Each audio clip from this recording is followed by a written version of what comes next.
Hey guys, I'm doing a mentorship and it's with Angelo. I can't pronounce your last name. Gazzia. Is I got it right? Gaz- Gazzia. Gazzia. All right. Okay. So I'm just doing a just feedback, and he's asking me questions, and we're just going to go at it. So, all right. And what we were talking about the hydraulics around the neck. Yeah, that's what I was trying to.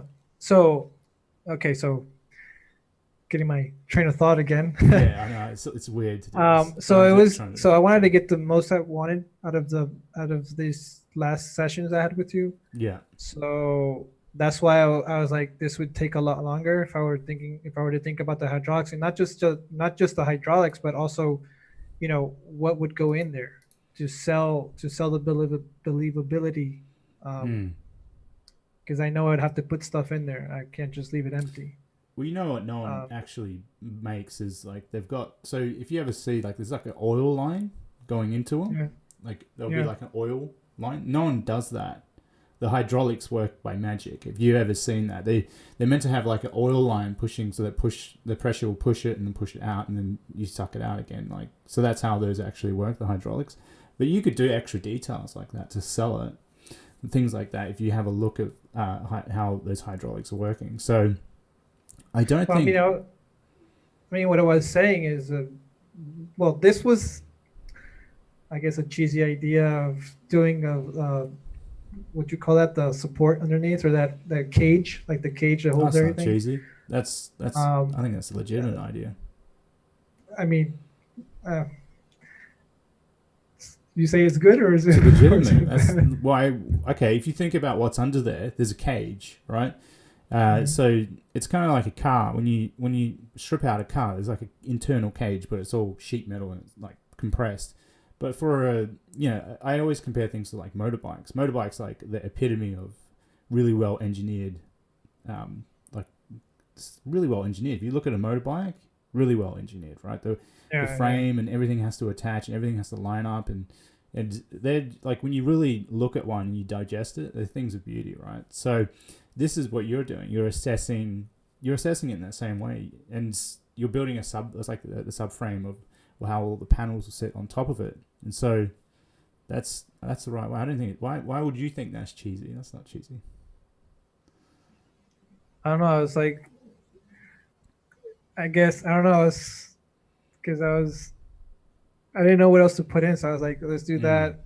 But that's the thing I'm saying, that if it has the cage, what's what mechanical parts would be inside of this? Because that's where I'm saying that if we could see the inside of this robot, or at least from this angle in here, you could start seeing what's in there.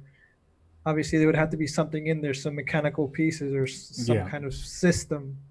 I mean, Uh, you can start adding a story to it. Maybe it's got a certain a motor inside. Certain, I mean, sounds corny, but you can add a certain heart to it. I mean, this thing doesn't look like it's a.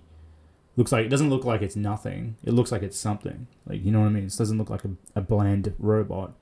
And like what I was saying to you before, essentially when you start working on things, you start developing stories. You might not have them at the start, but that's yeah, how things work. Like I've developed stories at the very end of my designs. I'm like, that's how I'm going to like tie it into the real world, because things inspire you, right?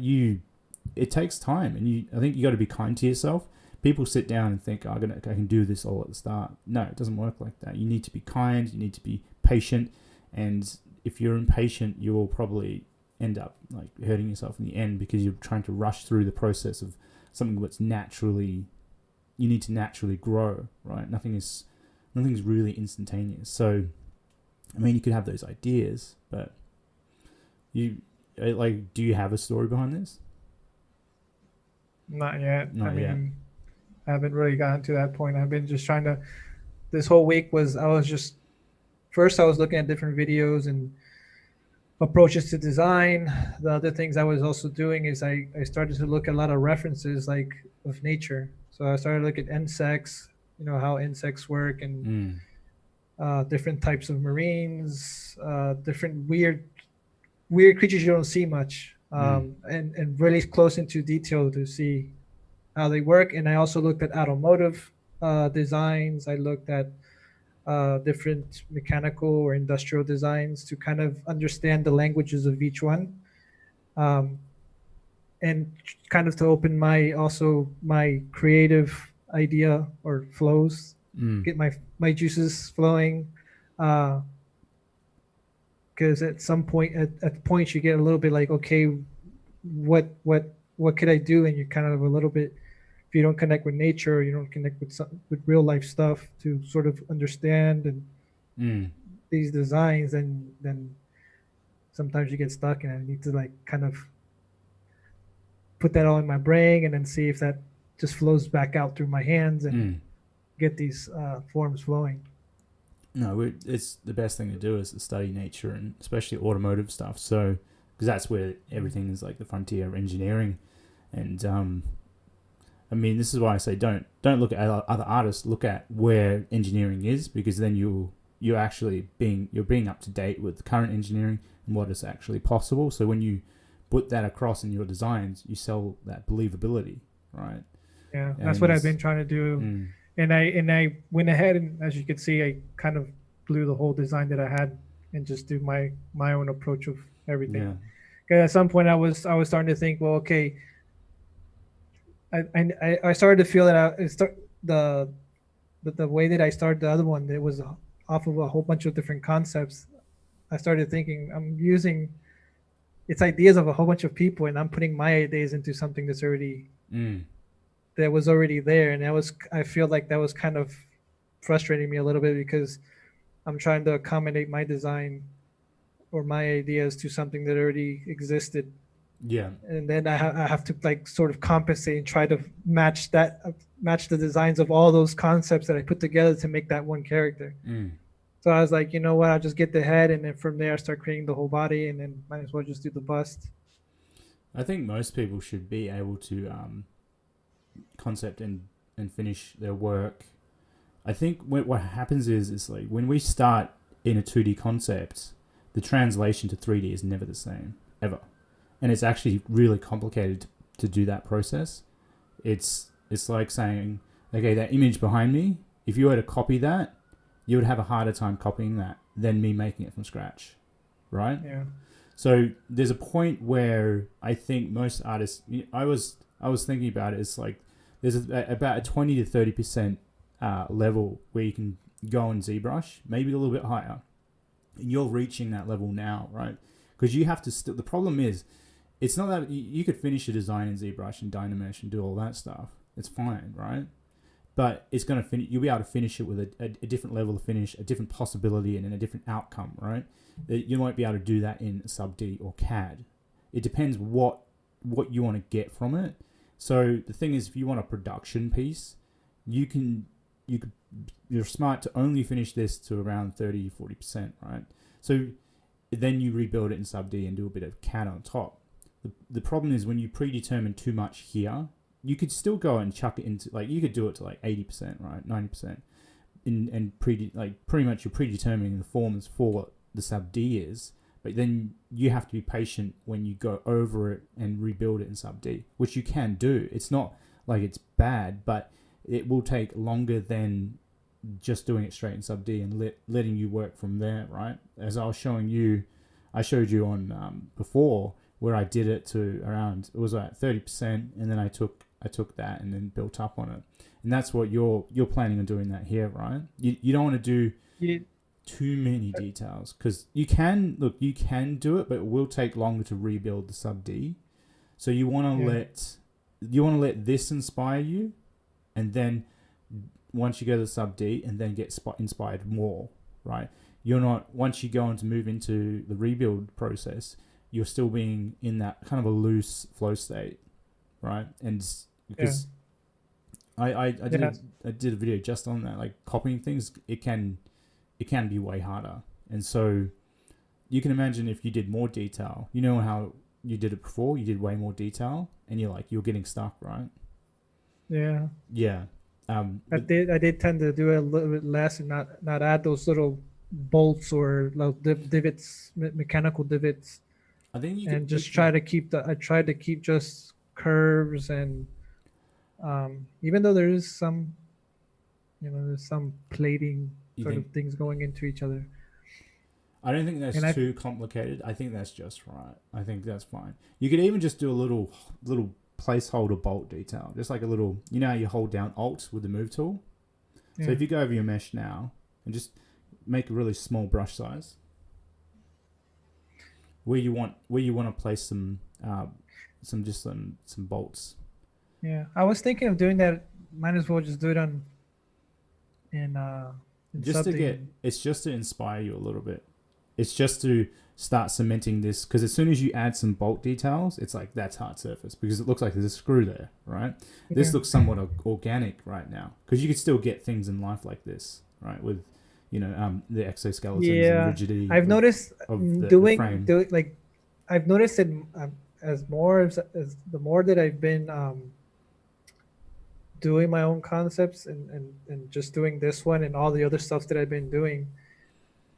The stuff that mostly inspires me, and I've noticed, I don't know, and I think this is all coming because I've done a lot of anatomy studies, Mm. and I love how, to me, the human body, which is I consider the most advanced machine, uh, I find it so elegant the way muscles move, and I think that's what inspired me to do like that flowy and curvy Mm. and things flowing into this other thing I like about automotives. If you see when you see curves on cars, one going into another, which I try to implement here, where you start seeing things going into each other or Mm. diving in, like metal going out and then diving in underneath another piece of metal. Mm.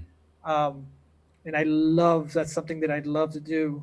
Yeah. Another thing that I've noticed that I like a lot, and when I used to look at insects, I'll have all these little small little details that look so organic, Mm.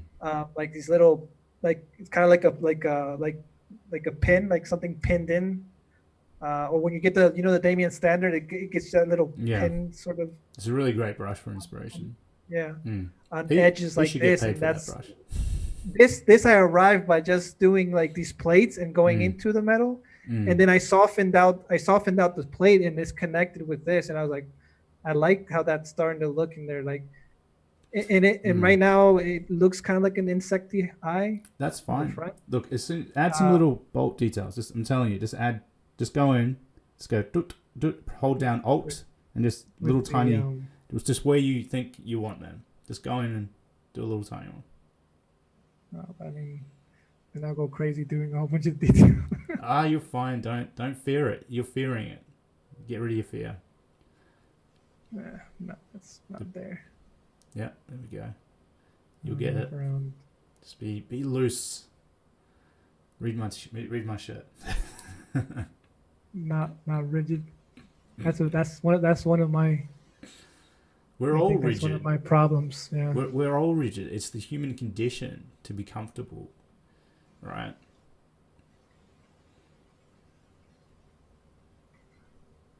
Zoom out a bit. Zoom out here. Zoom out. All right. I kind of just want to do it for you, but zoom out. All right. Do a little bit of a bigger brush size. Right. Zoom in just a tad. All right. Now just start going. Be loose. Go. Just put them in and see where. Just put them in. Be loose. Come on. Let it inspire you. This is if you get rigid at this stage, you're becoming rigid with it. Come on, go for it. Come on. You can always undo it. It doesn't matter.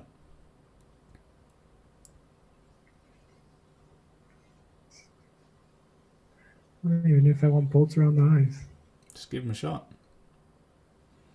It's amazing what happens, right? It just changes things dramatically. It's crazy. Yeah. Because as soon as you add, so we're visually looking for that eye. As soon as you add that little bolt detail there, it's boom, that's an eye. Like our brain is looking for that. It's looking for symmetry. Yeah. It's looking for nose. It's looking for the mouth. It's looking for eyes. It's looking for ears. Right? Our brain is searching for that, and that's what we love to see in great designs.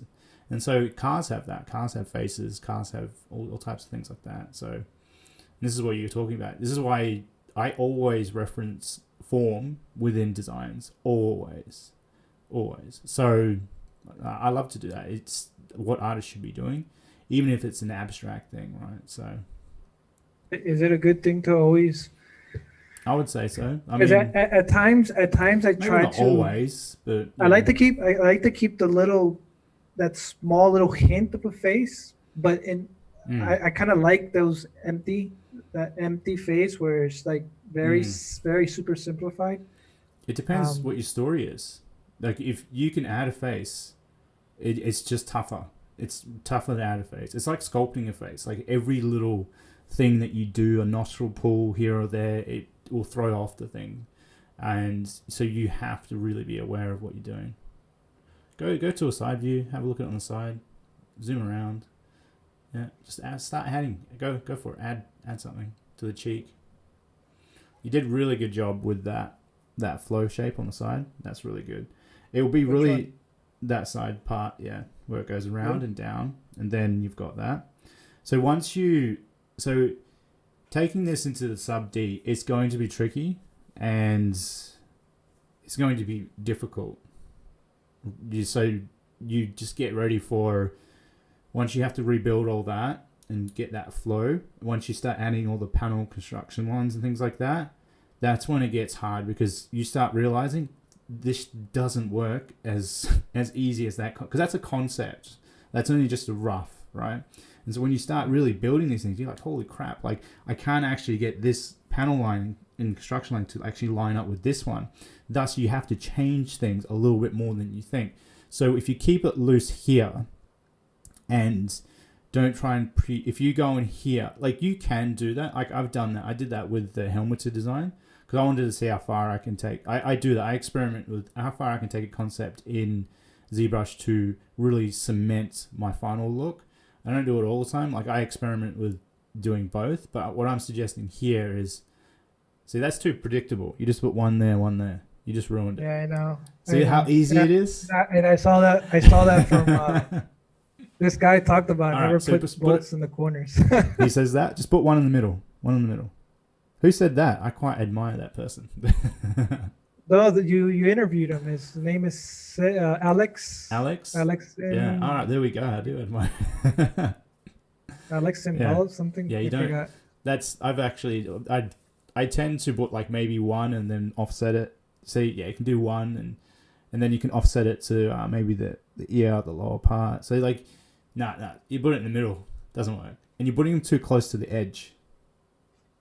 So if you so what you need to do is you see Vitaly do it a lot. That's his main trademark is that he with his sub D, right, he'll get the polys, right, and then twist them and turn them. So basically it's like you could put a screw directly in, or what he does is he loves, this is his style, this is his trademark, he pushes it in and then rotates the polys so it's angular and so the light will catch that.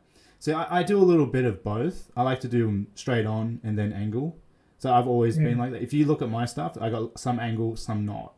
So, but I think he really loves to like pull and turn. I haven't even discussed that with him, but I'll be discussing all these things with him soon. But so what you could do is go mask a little bit of that area, like just mask like a triangular bolt detail. Don't put it in. Maybe put it in the top here. So you just do a little triangular, like a triangle. So it's like that. No, too square. That's square. Kind of. All right, just do it. Yep. And now just push it in at the top of the point. So you can imagine the screw coming from the top. So there's like invert it. You need to invert that though. So invert the mask. Yeah, I know. Hold up. Yeah, and just use the move tool. Make the move tool a bit larger, and just grab the top. Oh, not the move tool, the move brush. I would say. Oh, you can do that. You can rotate it. Yeah, just do that. Yeah. I mean, usually that's how I rotate things. Yeah, you could do it either way. Like with this one. Yeah. Just rotate it. Whoa, I think that was too much. So you can imagine the screw coming from there. Because you can imagine like all these, it looks cooler. And plus it does serve a purpose. And if you do see that, but you could go crazy with it and do way too many of them and it's like unnecessary. Like you could take things too far. But it depends. You'll find your own style for doing things. I suggest you find things. And because you do see that You kind of see it in product design, but you actually don't see that much of it. It's more in that, like, the sub D world. I think it's more of a Vitaly style, because I think that's I haven't really seen many more people apart from him. He kind of started that, so there you go. But you do see it in rounded structures, but it depends who's kind of like gotten there first and done a lot of it. So just push it in a bit more. Push it on the top. Get the move tool. That's why I suggest you use the move tool. You just that's the one point. I have, the move tool. Yep, the very top of the triangle, the point. Yep, just push it down. Well, yeah, just give it a push. Oh, all the way down? No, not all the way down. So you want to get there we go. You get so it looks like you're really sensitive in it. Like, just be easy, be flow. Just like try things. This is where you can experiment. Yeah, like just be a little bit rough. A little bit free with your strokes. I don't know why right now it's lagging. Yeah, why is it lagging? My computer's lagging a bit. That's why. That's why it looks all weird and rough. I mean, I was wondering why. Okay, so you just smooth that edge a bit, because you got to remember, like, this is what you'll be doing in the sub D stuff, is looking for opportunities for that. No, too smooth. What's going on? You got to remember, like, that edge, right, will catch the lights.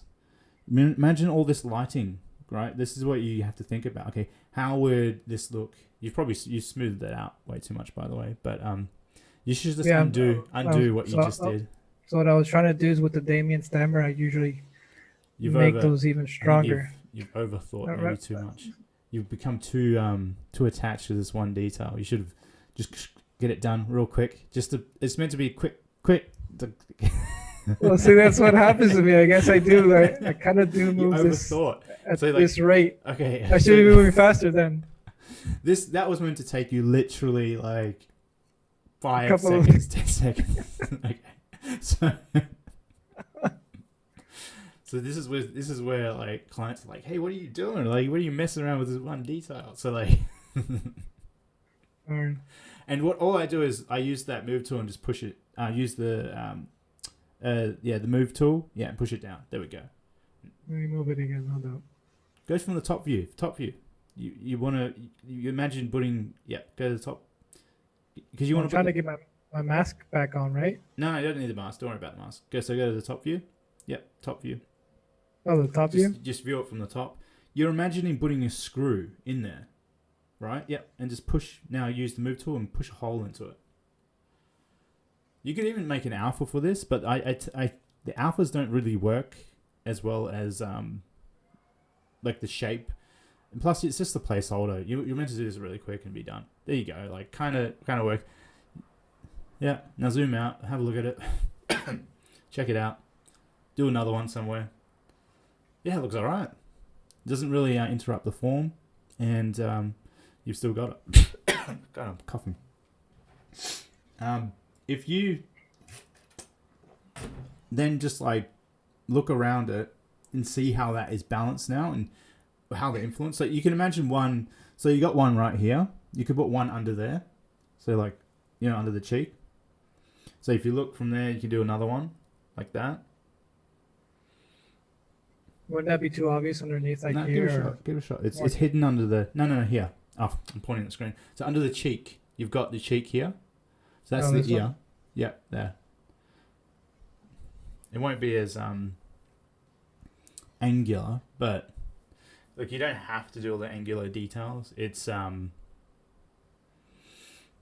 it is a like there is a certain like aesthetically appealing look to doing it. It's just don't go crazy with them too much, because you could place that everywhere and just go to town with it.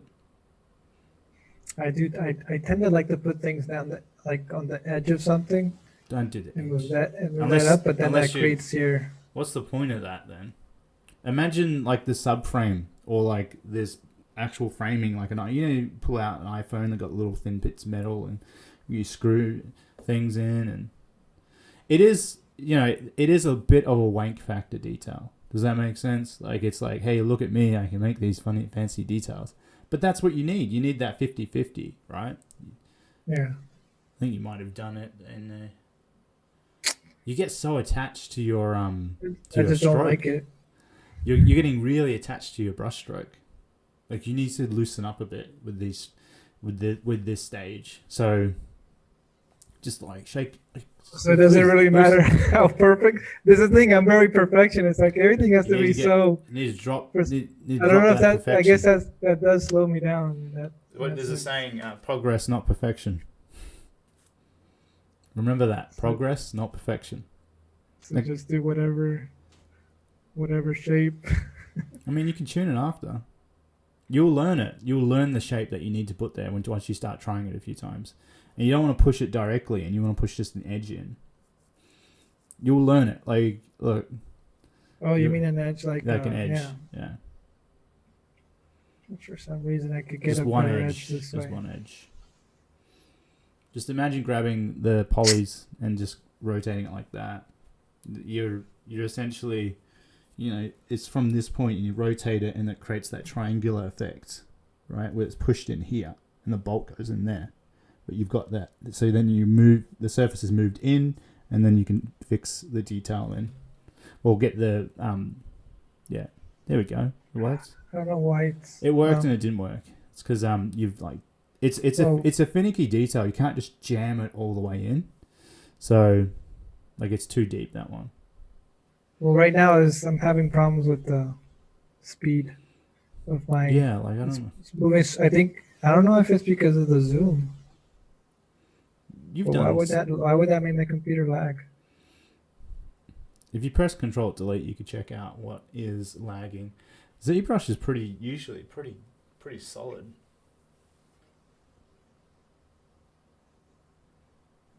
I don't think there's anything. Oh. Bam. Ah, there we go. I have Keyshot open too. That's hilarious because I do that all the time. I'm like, why is it hot in here? Because it's churning on the GPUs and it's like. Okay. I have Keyshot open, ZBrush. That's hilarious.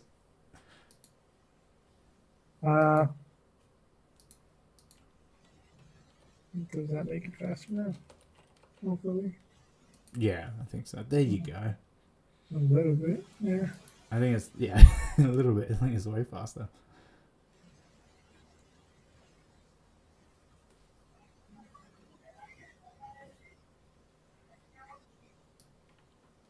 There we go.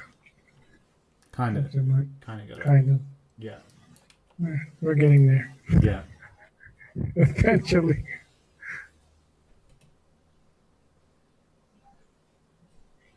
You want it as a triangular detail because it's like at that point, like that's where your bolt goes. And so you're rotating the surface to get the bolt to go in. So like you can imagine, so like this is flat, right? And all you're doing is putting a bolt detail. Once you in this surface here, you're rotating the surface from there so you can get a bolt to go into there. So you're grabbing the surface part that is flat and you're rotating it, so you can get a bolt from there. Like you see it if you look at if you look at. I'm not sure if I've got anything that has. Not many things do. That's why I said it's a little bit of a. I mean, you kind of have that. This. I'm not sure if you can see it. You can't see it. It's like on an angle. It's not. It's a very particular detail, and it's not really. You don't see it because it would be very hard to engineer that type of detail. If you think about it, it's not an easy thing to do. That's what I was saying. There's a little bit of wank factor to it. So you're talking about like something. It's not a. It's a triangle. Draw a triangle though. Yeah, it kind of works. Like I made it round. Yeah, it works. I kind of understand. It's like a dip that goes in, but it's not the dip that goes in is not the same. It's not perpendicular to the upper surface. Yeah, it's not like what goes in is twisted. Yeah, it's twisted. That's why I say it's like a Vitali detail because you actually don't see that. Like you actually don't see it. You see it just pushed in at an angle. So it's a nice detail, and I think you would probably see it some I think I've seen it on bikes and things like that. So, but that's what I was saying. Like it's just a nice detail to accentuate. Okay, that's a bolt and it catches the light and it still flows with the form. So, but see, that could be another type of detail. You could do like a little ventilation there, slit. And this is why I want you to do your own versions of that. Take inspiration from others, but then take the inspiration and then do your own version of it.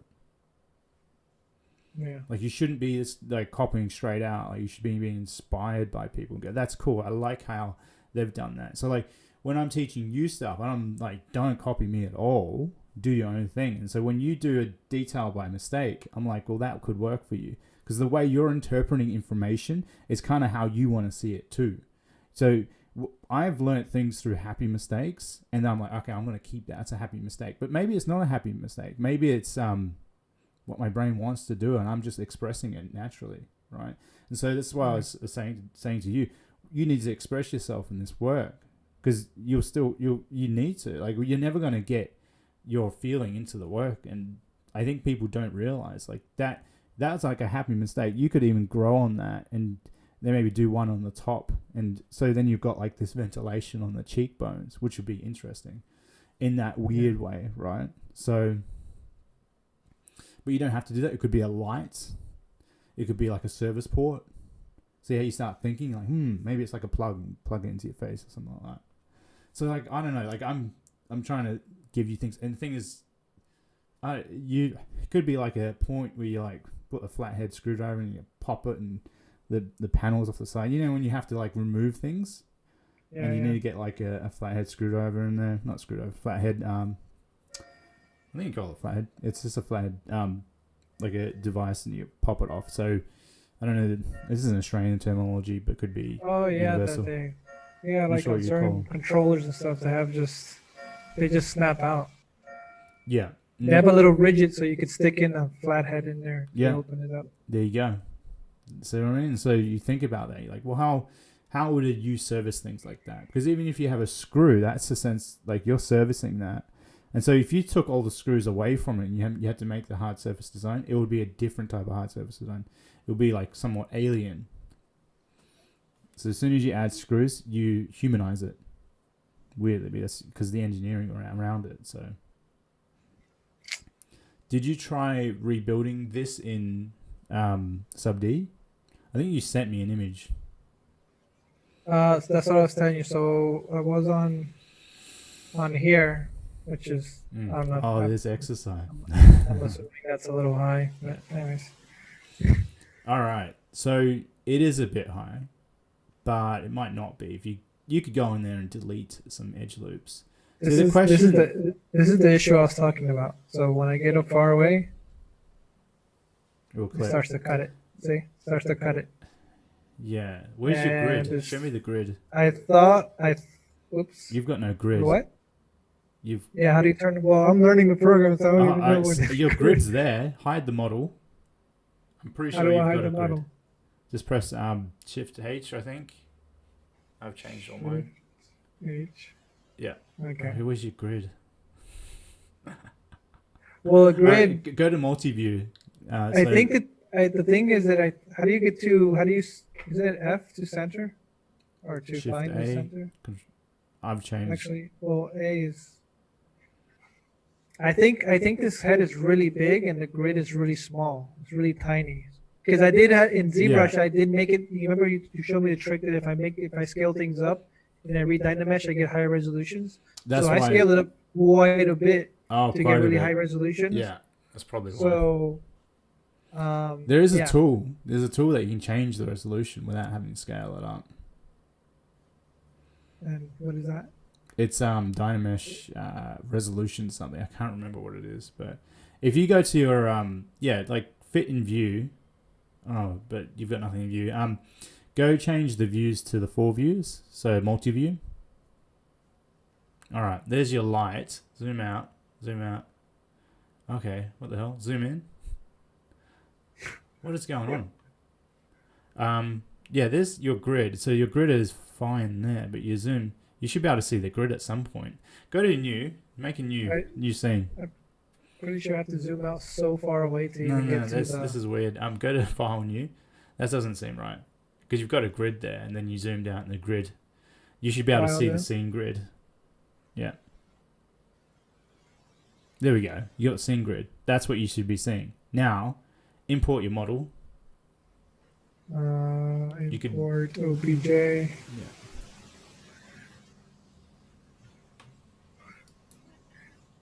This thing is so weird too. Like, I have to go back to find my files, Mm. to find my other drives. Here. Project. I don't have to touch anything here, right? So say when I go to yeah, just to leave it. import, I say okay, and nothing pops up. All right, now zoom out slowly. Just zoom out. Just zoom out. Zoom out. Can we see the model at any point? Ah, you've got it massive. All right, it's huge. Now, it's massive. So Shift A. And you here wanna I can sense see it. it. It's in here. It's right there. So, yeah, you have to scale it down. Yeah. Yeah. So should I bring in the other one, the high What? poly as well? Because if I'm going to scale one down and just do the same thing as you do, because you have Well, you you have should your reference, look. your You high should poly. be. You should once you move from ZBrush, that's it. You're done. Don't be working backwards. You're finished. That's it. Don't once I'm done. I'm done. I'm not gonna move back. So right now, just use this. I don't use like the decimated high poly to have that as. Oh, the yeah, underneath you reference. decimate it, but you're ready to move. So once you're ready to move in the sub D, I know you're still doing things, but once you're like you've signed off. Imagine you're doing this like for real. You've signed off. You go, I'm going to sign off on this ZBrush concept, and I'm ready to move into the rebuild. That's it. You should be finished. You can't move backwards. Imagine you have no undos. Because if you go back, you could change your mind 1,000 times, right? So that's where you're trying to perfect it. That's where you're progress, not perfection. So you're trying to you're always going to be like, in hindsight, 2020, like you're going to see, should have done this. But remember that for next time. Write it down.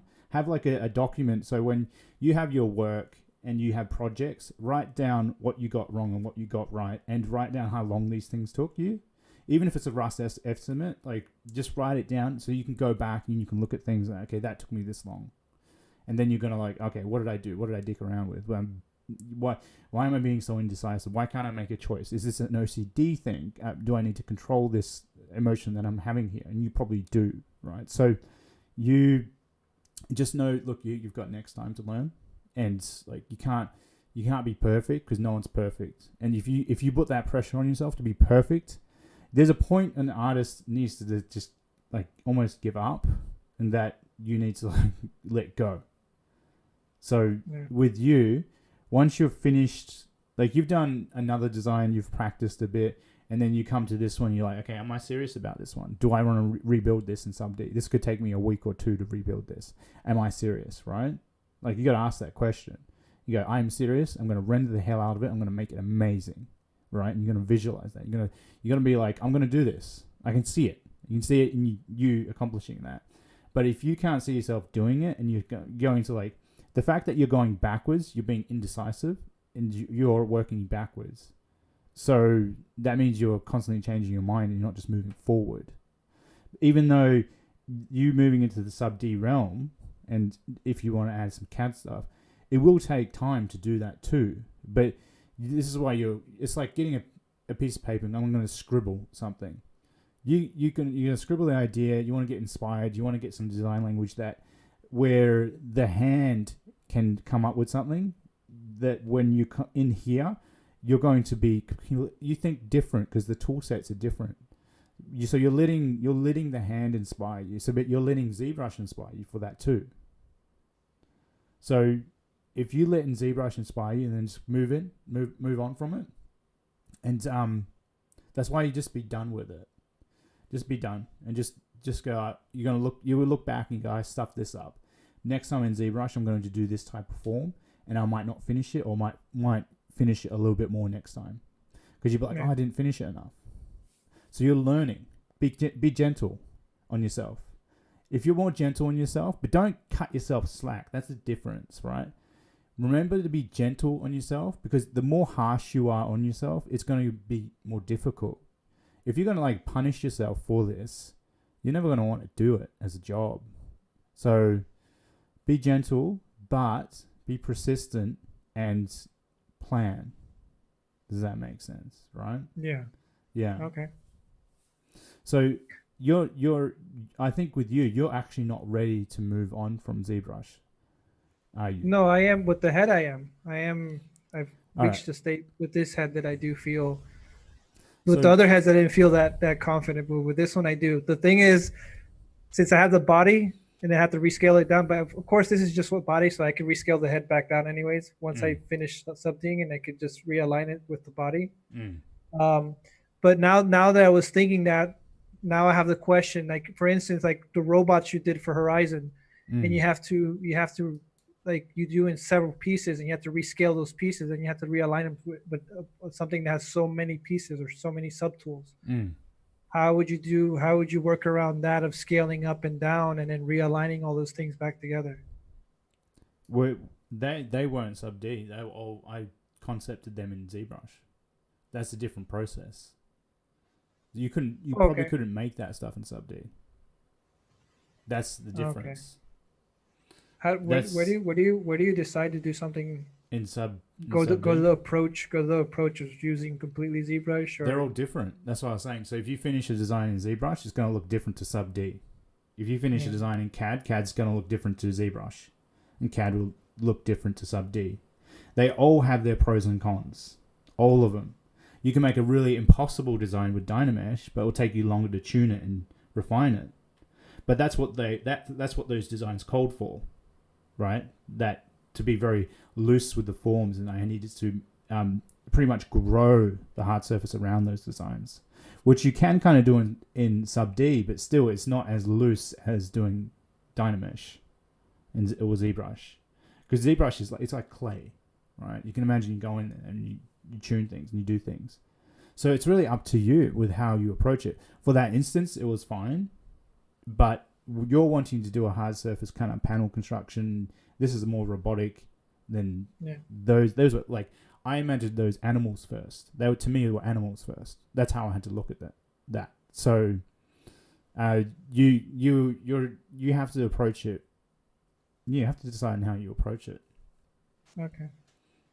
So and with doing that stuff, they would still have to get someone to rebuild that stuff if some of the forms weren't clean or whatever, and I'm sure they did. But like this is the problem. So like if you've got a 2D concept, right, and someone comes in and does all this photo manipulation and some poor bastard has to rebuild that. Don't Yeah.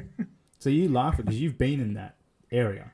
Oh boy. You right? Yeah. Okay. So this is where ZBrush, if I did that for them, I've actually had to sit there and work out the 3D form of how these interlock and do all this. And I tried my best to get as much detail in there as possible. So when the poor bastard will have to come in and just do all this like busy work, even though like I'm used to doing busy work, moving around vertices and this is all busy work at the end of the day. And so it depends, I'm trying to hold their hand and do that. And that's what I did for that one. I didn't have the time to go in and, hey, let me make all this stuff in sub D for you. Let me do that, right? I don't know. Like that, I need a team of people to do that, right? So it's not easy, and that's how that worked. And you're having to do this now. So the more detail you have in that Dynamesh form, you will have to then translate it. And so if you show me your XSI, if we show me the XSI, right? Show me ZBrush. Go to ZBrush.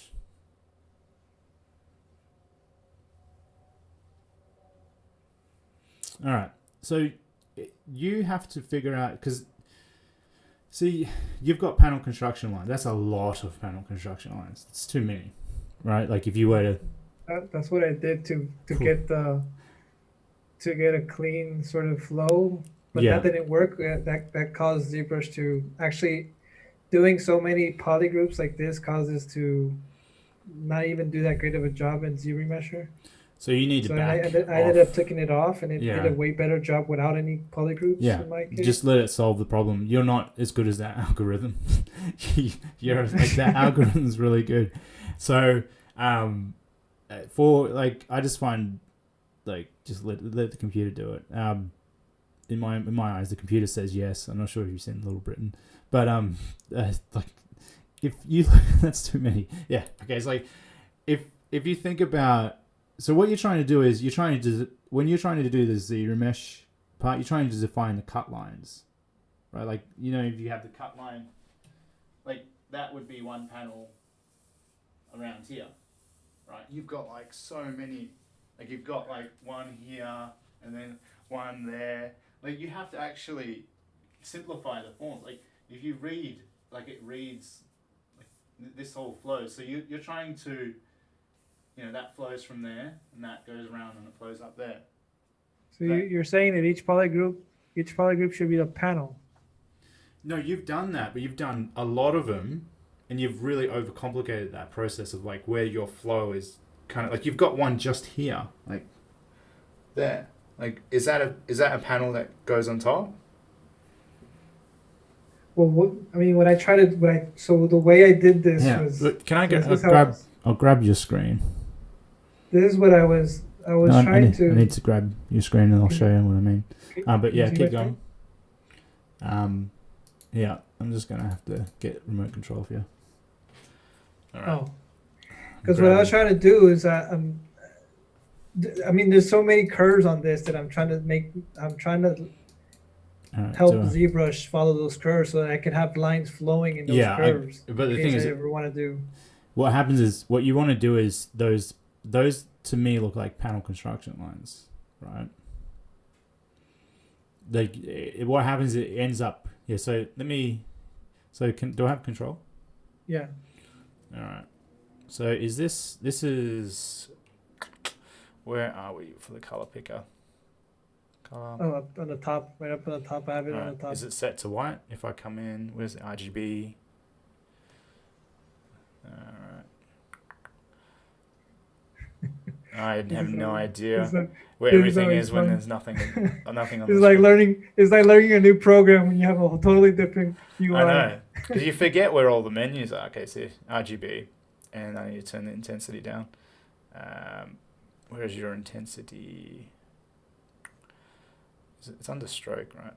Yeah. Well, if you hold spacebar, it'll open the intensity of the brush. All right, here we go. No, because I've got so many different hotkeys. I'm like, is it? What's your intensity? If you hold down, I don't have an intensity one, so I just hold down spacebar. Spacebar. And the spacebar, see, it has the RGB intensity right there, and it has the Z intensity. Right underneath that, see, the RGB intensity, and that's the Z intensity. So if I come in, is it doing it?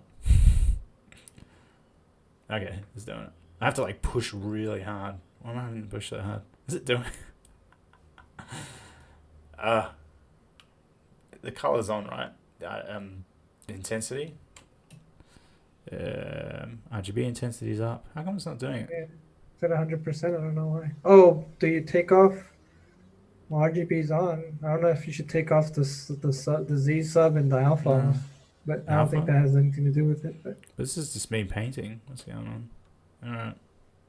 It's doing it, but you get what I mean, right? So like you can imagine, let me just go for like, this could be a panel like this around here. But that's probably too much. Like you probably want it to be like around here, down, and then maybe around. Like you're trying to find the form, like even around like that. And that will be one panel that goes on the side. And so you can see what I mean by that? Like going around. I know with here I can draw directly on the screen, but I think it's anode. Is it that? Here we go. I think I found it. All right. Format. Is this going to draw? Yeah. Okay. So, like, even this is probably doing it a little bit wrong. So if we come, see what I mean? Like that. It's moving really slow over here. Oh, okay. There we go. Takes a while for it to show up on mine. So like this is And then you can have like a bolt here. So you can imagine like there's a bolt and like maybe one here. You can place them in corners, but not all the time. So you can imagine like that's fused to the side. And so if we do another one, this is when it's like... So that right there, you would make a polygroup out of that right there. Yeah. So I should probably... I mean, you could try slightly different blue, but I could probably change the size. Where is the size? So what is normally your Z mesh? Because I put it at 3. That gave me that density you saw right there. Yeah. So if I go any lower, I start to lose a lot of the edge flows of certain curves that I have. The thing is, the looser you are here, the easier it will be later in the sub D. So if we do a Z remesher on this, so what I want you to do here, like, can you erase these lines and just simplify these panels? Yeah. Yeah. Just go ahead and simplify it. Look for it would only take you like a minute or two. So, well, maybe 5 minutes. I don't know. How do I get rid of that from the screen? I don't know, but it's stuck on my screen. Let me erase. There we go. I think you just... I did it the wrong way anyway, but still did it.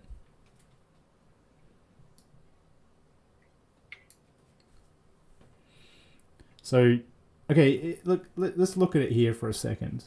Right, so how would you want those lines to... Like, as soon as you start determining those cut lines, it will change the look and the feel. So if you went in and just did like a panel construction line around here, right? Because you can imagine, so what ZRemesher is looking at when you do your guidelines, it's going to look at this and try and add a guideline around there, a loop, an edge loop. And the thing is, you can't be so precise, but you can be close enough. And you go, okay, it's kind of close enough that there's a line right there, and it's to put a nice edge loop around it. Because you've had a lot of edge loops all around everywhere. And that's a lot. You're breaking your model up so much.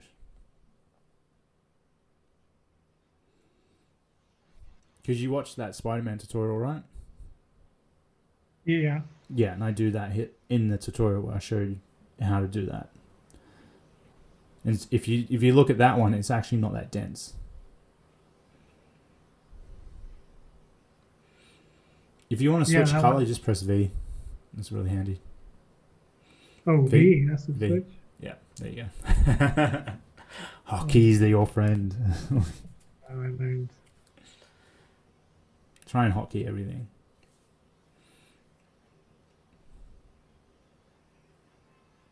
You need to use symmetry as well. Sorry. But I think I could actually transfer that over with the... You could probably just mirror the whole model and it would do it. Mirror and world, yeah.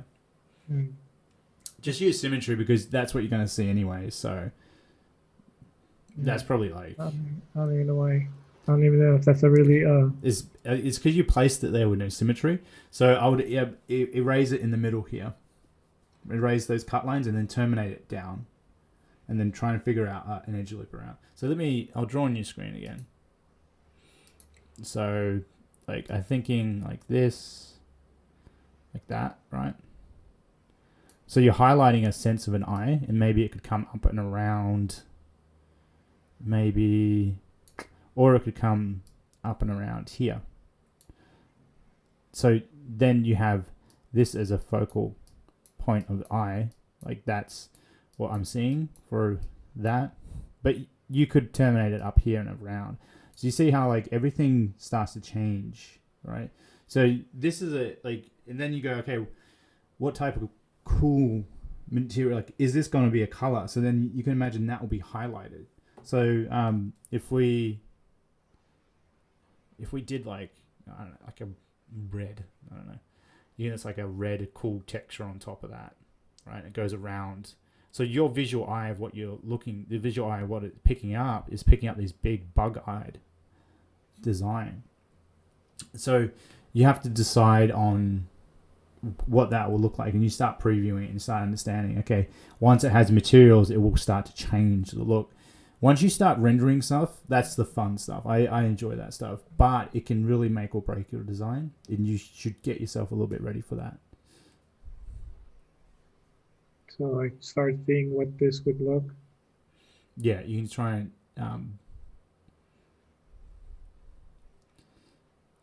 and figure out how you want all this stuff to look.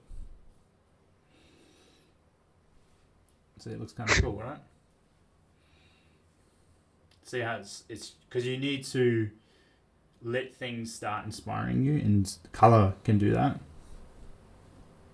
I like to chuck things into rendering just at the early stage. I'll chuck the ZBrush model into a Keyshot and just go, let's put something on it. Let's see. Let's get stuff moving. You know, like it's somewhat static inside here when it's gray. It's not moving much. It has no. When you put light and you can move light around it, you can kind of sense that movement and what could be. So just be aware of that. And even just pose it a little bit. You can just like turn the head and boom, it's like different. Yeah. It's totally different. That's why I had Keyshot open, because when I was sculpting, I was kind of looking at it also under light to see how the forms were looking. So then what you need to do is now you need to draw that line around it. The thing is, you have to redo. I mean, I can even use poly paint to create. Just try. We'll try something off the bat. Just do a zero mesher now. Let's try. Why do I keep going up there and then I hit V? Habit, because you haven't used the hotkeys. You're a trained monkey. You know, like you just like. Trust me, like try. Punish yourself for not using hotkeys a bit. Just like poly group by poly paint. From poly paint. That should have made it. Yep. It might work. It does work better when you just draw the black outline though. This is just to pre-visualize something. But you know, when you do the black outline, it does work better when you get poly paint from those black outlines, because it does the poly. Yeah, it groups the line, doesn't do a fill. That would probably come out different. But so when you poly paint from paint and you do that outline, so what you need to do is you need to erase that, since you've found where you want your outline to go. So you're just going to need to do that outline in poly paint, black and white. And so when you grab it, it's going to create this as a poly group. And then when you do the zero mesh, it's going to look at that and add an edge loop around here. Let me see both versions, what it does. Which is like a best, I guess, too. I'll see what that looks like. I'm gonna do both versions and see how it looks. Yeah, try it. Let's see. Go for it. I would lower the target poly count a little bit lower. Lower than 2? Try it lower. Just go lower. Try always lower. I find zero mesh, the lower the better. Starting off, then you can kind of pull it up. So your target poly count, just lower a bit. To what, 0.5? Just leave it there. Give it a shot. It's going to be quicker when you do it a lower anyway, so you'll be able to see that. It's when you set it higher, you get stuck waiting for something you probably didn't want.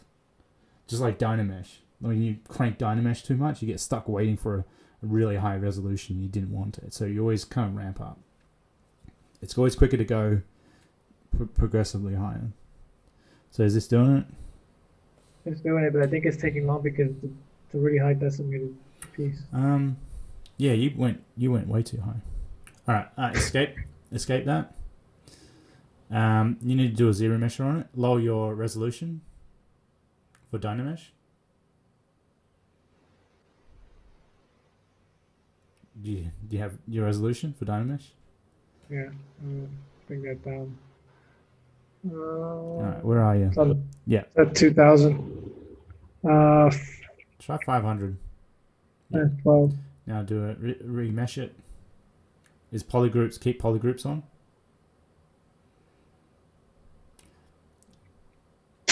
I think if you keep those polygroups, it's going to separate that mesh though. Yeah, it's off.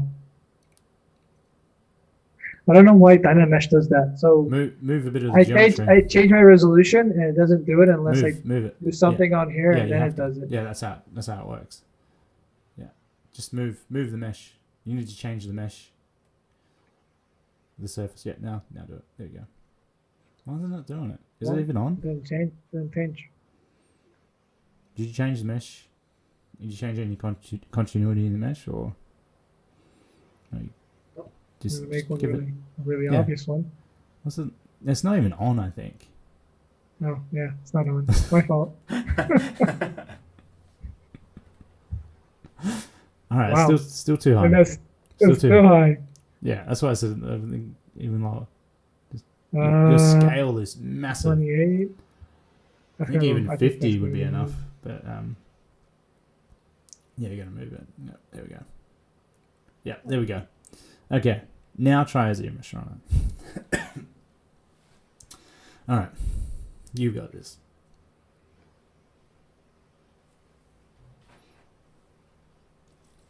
Wait, I think it took off the group. There we go. Now check out the wireframe. Now that is a way easier wireframe to work with. And you've only. I need to make a hotkey for this. Polygroup from polypaint. Geometry.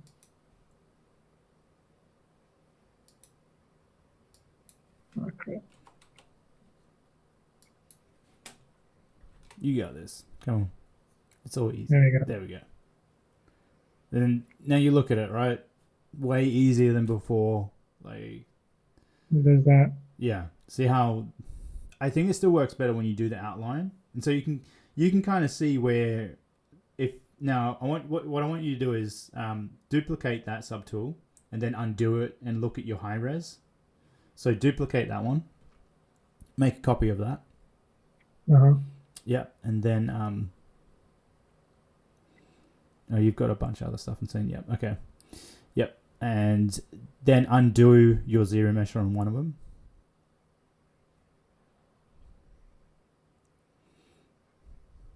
Oops. Controls. Which way is the one? Yeah, you've got the Yep. So on the one, yeah. And now just don't have them both on, and then turn the wireframe. You'll have to switch it on and off. So you're looking at that now. Switch to the zero mesh. Just press up on the up key or down key.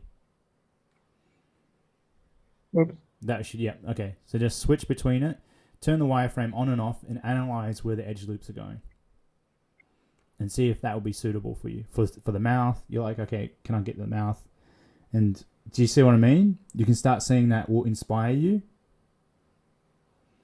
Okay. Yeah. It's actually pretty close, even if you haven't done those edge loops. The tough part is how the hell do you do that? That's the other part. Well, the mouth is lost in quite a bit, but you I guess we can refine it. Yeah, like so because I still have to go over and like show you some sub D stuff, so how we go off when doing that. But I want you to experiment with doing that. I mean, you've watched that Spider-Man tutorial, right? Okay. So watch that, and I think with you, progress, not perfection, and your attachment needs to get a little bit looser, right? When you're a little bit looser, you're going to make mistakes, and you're going to stuff up, and you just have to accept it. Like, I stuffed up that detail. I can't do much. You're going to have to move on, right? So like when you live in the past, you live in anxiety, right? So I mean depression, and then when you live in the future, you live in the anxiety. So like, and that will stop you. So you're at that crossroad now. You're like, okay, how much detail do I put into this thing? How much? Right? And then you're like, you don't want to move on. You're kind of a little bit, you know how you get fearful of like jumping. You're literally having to like jump into the next program, and that's it. You're done. Right? Oh yeah, you lose your detail you just did. Hey, what's that? You lose the detail you just did, so now you have to pretty much redo you have to it. commit. Like, I try and remember saying that jump and the net will appear. I've told you that one, right? Like, just try and remember, like, hey, it's gonna be there. Like, so something will, like, your brain is amazing at solving problems, and you need to give yourself credit and be like, kind of like forgive yourself of like stuffing up, because something will come. So if you live in that state of like frustration, it kind of it ruins the flow of you actually doing stuff. So you notice when the more frustrated you are, the worse things get when you're working. You notice that? It just gets worse and worse and worse, because we don't work in the like being aggregate can't even say that word at the moment, but frustrated. Aggravated. Aggravate. I haven't been able to say it for some reason. Because I'm no longer aggravated. But like, you lose it. Yeah. So like because you've talked about like you would stress about stuff, right? And that's the thing. Like the more you stress about things, the worse that it is to sit down and do stuff. You don't enjoy it anymore, because you're looking at like that's gonna be stressful, and it's stressful because maybe we're chewing off too much too soon, and we're not. It's like going, how do you paint an amazing painting, right? Through the process of steps and doing that. So if you look at the end result, so sometimes people look at that full end result, and that's daunting, right? That's like really intimidating. But really, it starts off rough and gets built up. Like nothing is perfect from the start. It's rough and it's dirty, and things are like a little bit slippery, and you refine it, and you're essentially mastering the thing that you're working on. You're refining it. So you try and just look at like what you need to do is you need to sit down and go, I'm going to do this step and this step and this step, right? And give yourself a goal. Go, I'm going to finish it by Saturday. Even if you don't hit it, you've given yourself a goal. Next time you might hit it, right? So you hold yourself accountable. You're like, am I dicking around on Facebook? Am I doing this? I should be working, right? When you sit down, because I know you don't have too much time, but if you sit down, and as soon as you find yourself, if you find yourself frustrated, just step back, take a break. Like as soon as you find yourself really frustrated and you're hitting yourself, like your head against the wall, that's probably when you should be like stepping back, because you'll probably start thinking better. Because you know when you're angry and you're emotional, you think your decision making is terrible. So you're actually making decisions when you're designing. So you need to step back, relax, then reassess, come back to it. Because I've done that so many times in the past where I'm like, this is not working. Let me just walk away from it, come back. And sometimes when it's actually me going like this, moving away, and I'm like, oh, I got it. Like it's me detaching, and something flowed in me. It's like I'm looking at it, I'm like, I can't, like I'm trying to get this thing to flow and get this detail to work. And I'm like, no, it's not working. And it's like, all right. And then boom, I look at it at a second glance, and I'm like, I got it. And then I start doing it. There's a weird, you need to like, it's like they talk about it all the time, like a flow state. So that happens to me a lot as well, which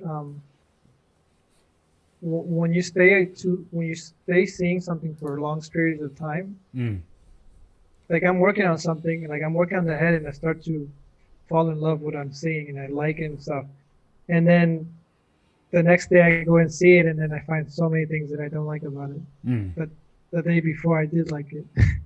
Yeah. Like that refreshment of the eye of like when you're so much time seeing something, you kind of start to, you don't see the mistakes, because you've been seeing it for so long.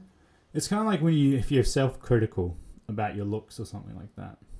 People don't look at you the way you look at yourself. Like you might be like, oh, my teeth, or there's something wrong with my, I don't know, like maybe there's something on your chin. I don't know, like or people don't look at the same things that the way you perceive it. So you taking a break from that critical mindset, it refreshes the mind to just look at it and take it in for the first time.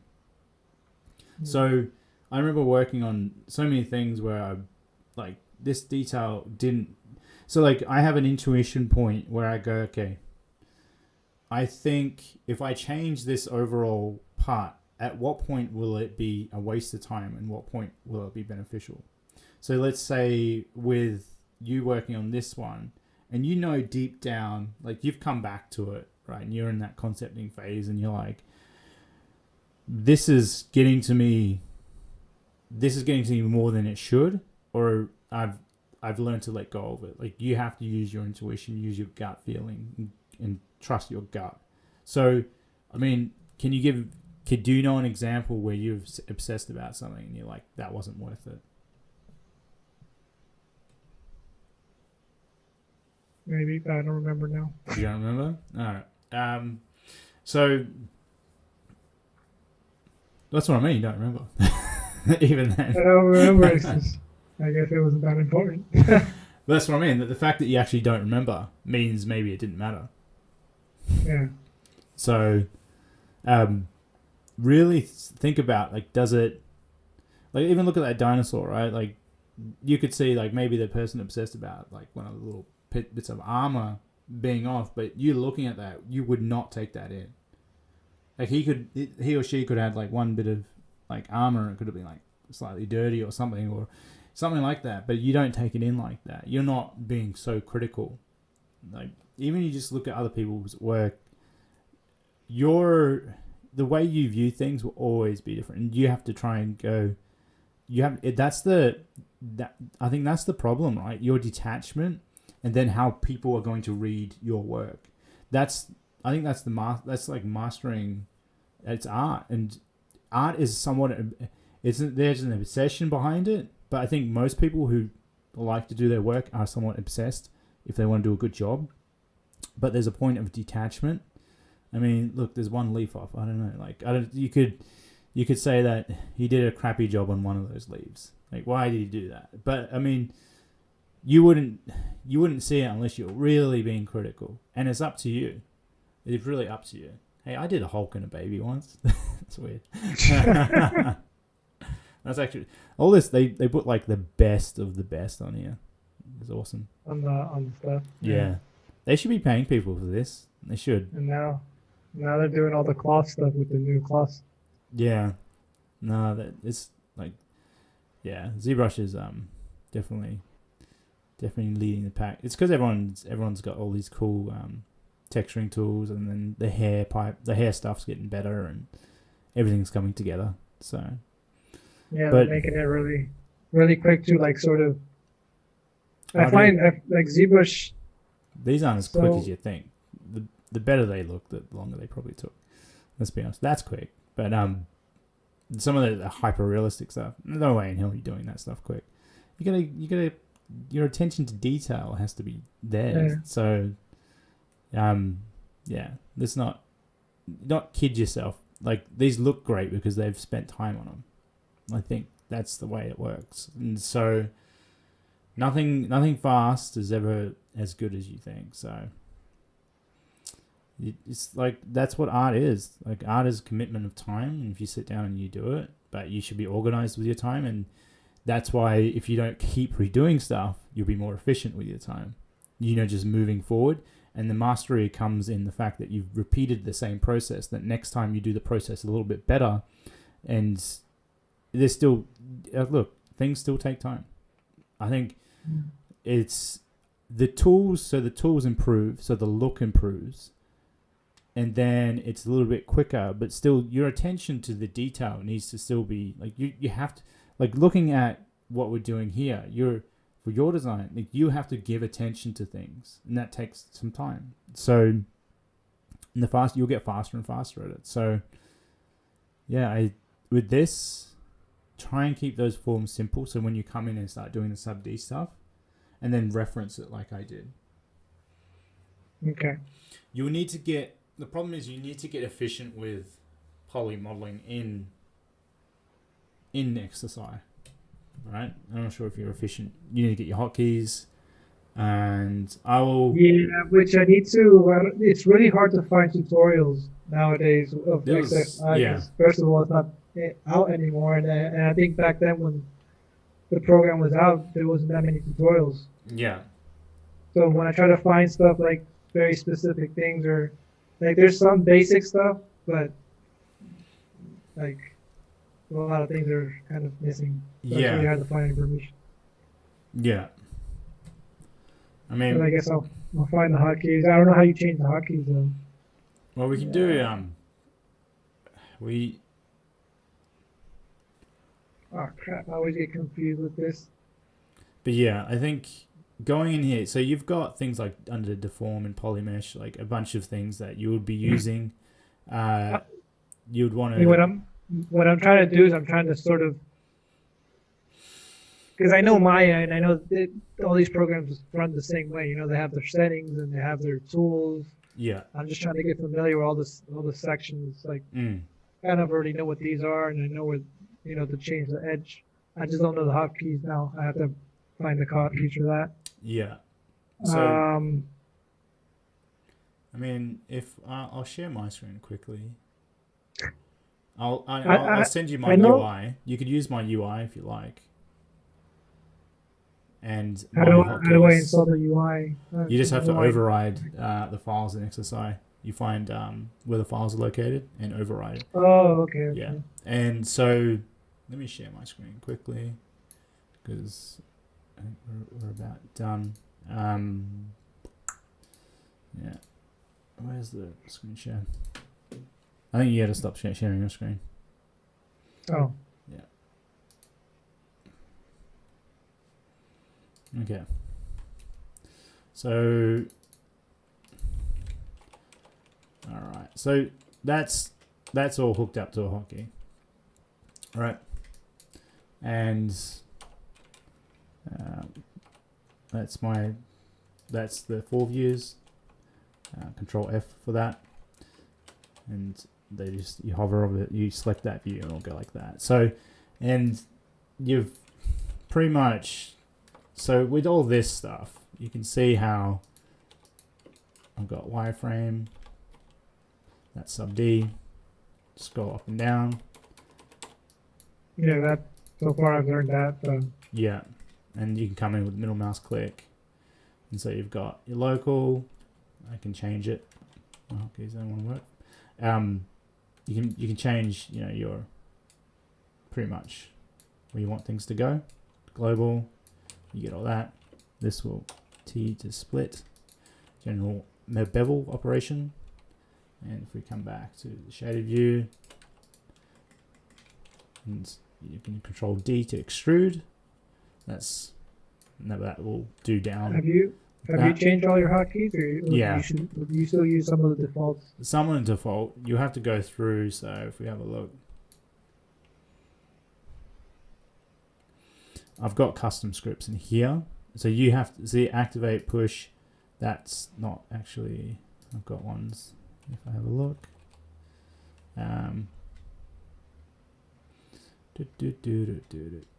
this is always fun to go through. Here we go. Push one. Shift to Z. And you got quick thickness. So that will give a thickness to thin geometry, like two-sided, just plain geometry. What else do I have set up in here? I've probably got some more, but if I give you my UI, you have to kind of go through and hunt all this stuff down. And you can So wait, see, when you give me your UI, all those hotkeys Raycast. are going to be in there? yeah, even the scripts, and you've got rectangle select. And so these, I'm just showing you the ones I actually use. Explorer. And one is change the subdivision. See toggle wireframe. 3 is toggle shaded, and you've got Shift D polygon detach, spin edge, Shift A frame all views. What else?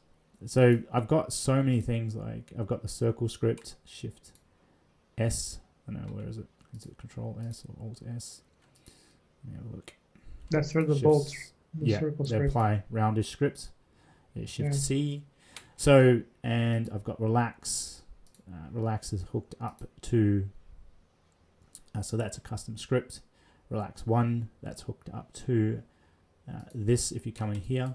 So if we have like you do the edge loops like that, and that will grow the selection. Alt X and Alt Z will shrink the selection, so you can see that. So if we come in here, you have some things like push, which is really handy, and you can come in and you can push just like that. You use that a lot. Or you come in and we want to do a relax. Nope, go away. And that will relax it. So that, to me, that's hooked up to a hotkey. So I can just do that. And then that's relaxed. That's hooked up to a hotkey, Shift Z. So, and then the knife, the cut tool is C, right? Or we have, I like to do this one sometimes. So Alt S, split, and you can do a cut along there.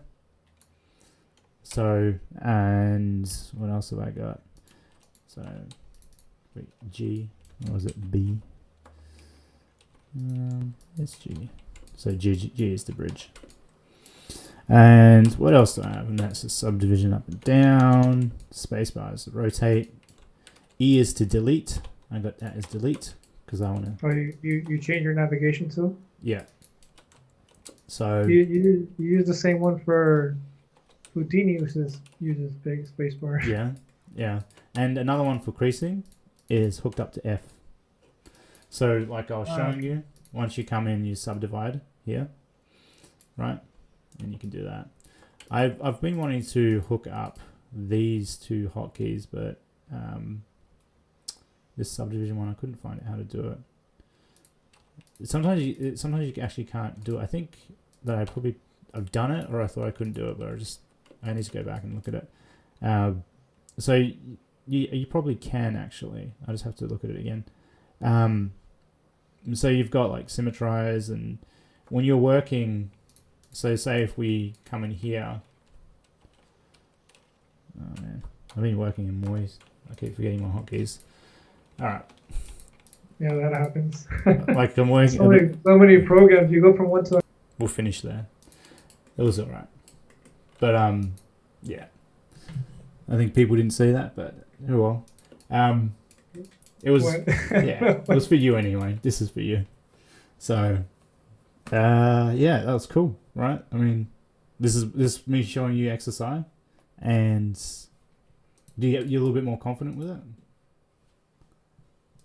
Yeah. I just have to just look at the hotkeys. I mean, I've kind of already looked at a couple tutorials where all the settings are at, and learning a little bit. Yeah, where's the menus for looping and stuff like that. Yeah, I think it's just a matter of just knowing where everything is at, and then. Yeah, there's another one that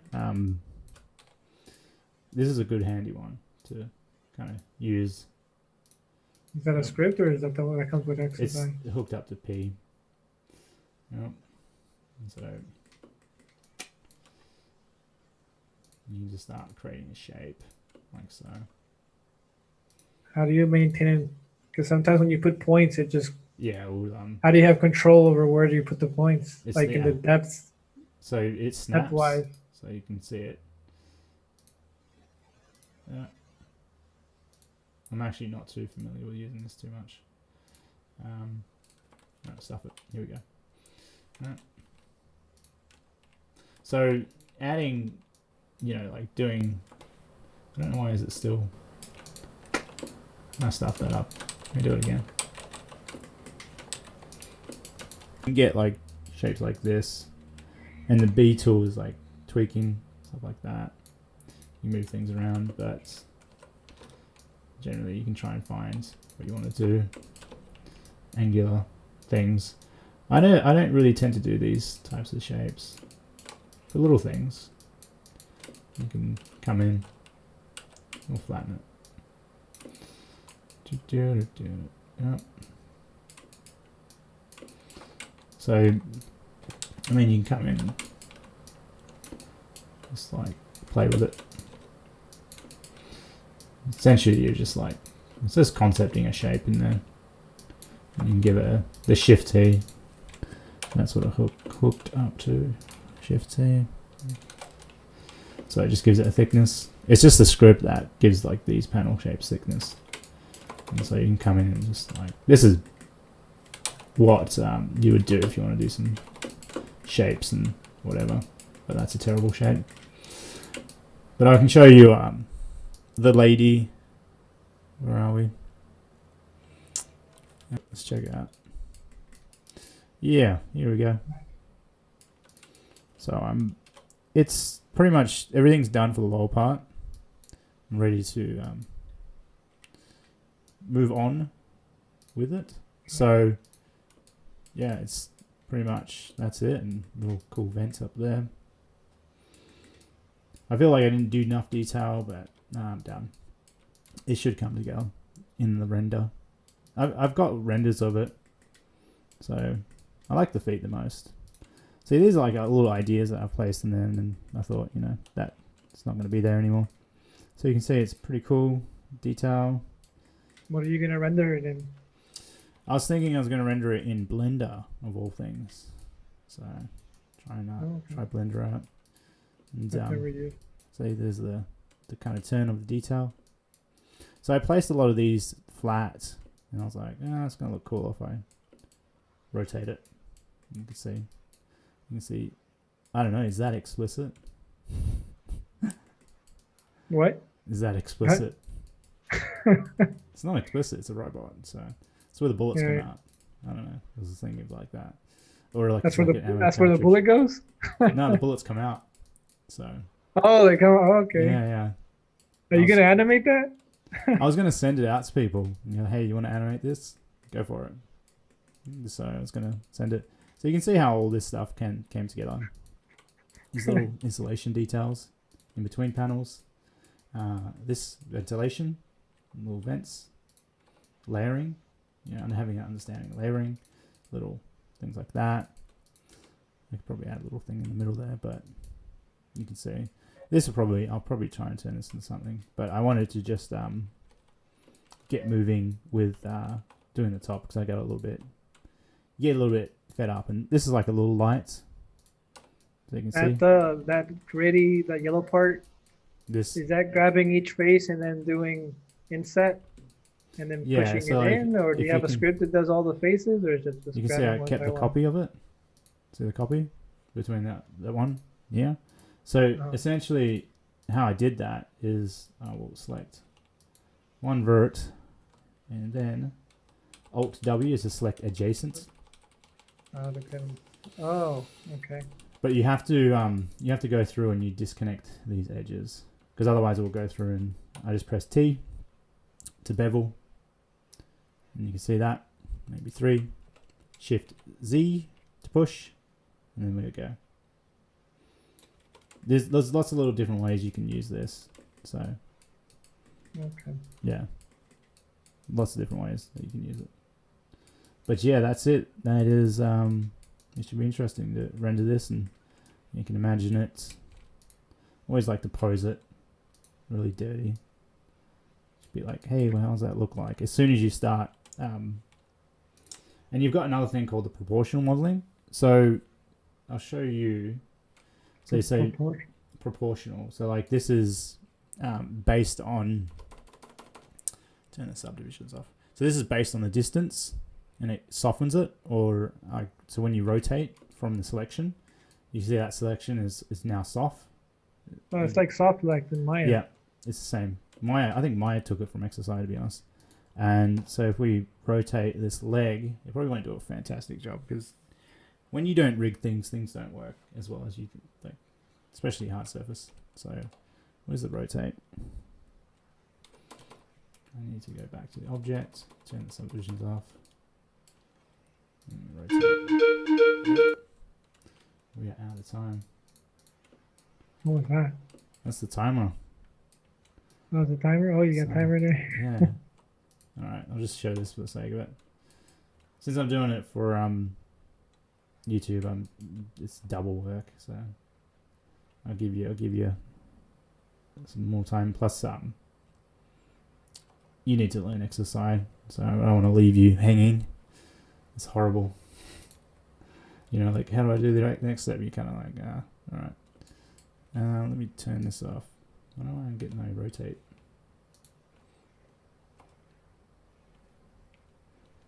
Magic.